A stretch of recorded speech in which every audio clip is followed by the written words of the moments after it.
My name is María Martínez-Cañas, and I was born in Cuba, grew up in Puerto Rico, and I'm an American citizen.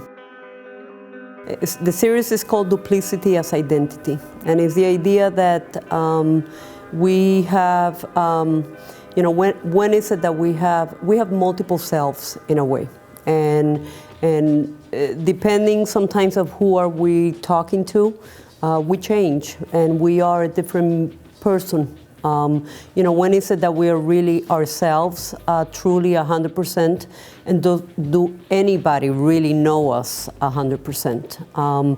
It came about because I was questioning. I've been dealing and thinking about issues of identity my entire life, or as an artist, and I came upon this contact sheet that somebody have taken of my dad in the 1970s, and he was in those images about the same age that I was when I did the series.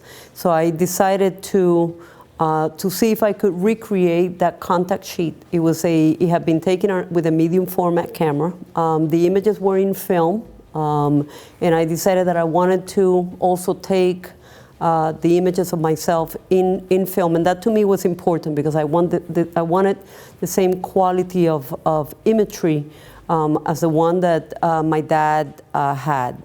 And when I overlap my image on top of his, to make sure that they fit, I realized that our faces match perfectly.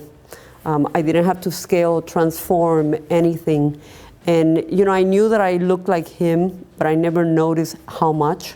And when I confronted this kind of realization, it kind of made me start thinking about who we are. And when I was much younger, the issue of identity, of geographical identity, was very important to me.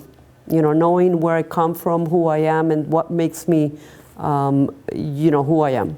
And suddenly I realized that now I was dealing with issues of identity, but as an adult and as somebody that was much older. And to the point that I realized that when I was talking to him, when I talk to him in front of him, I sometimes look at him and realize that I might be looking at myself at his age, and it's really interesting, and that kind of brought from one thing to the other, and I decided to do the series of Duplicity as Identity.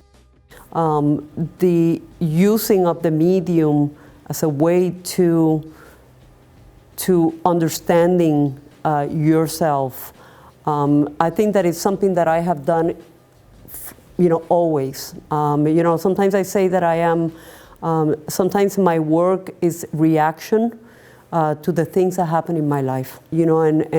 Instead of writing, I take pictures, and that's something that visually is my vocabulary, is what I used to understand and to speak, many times.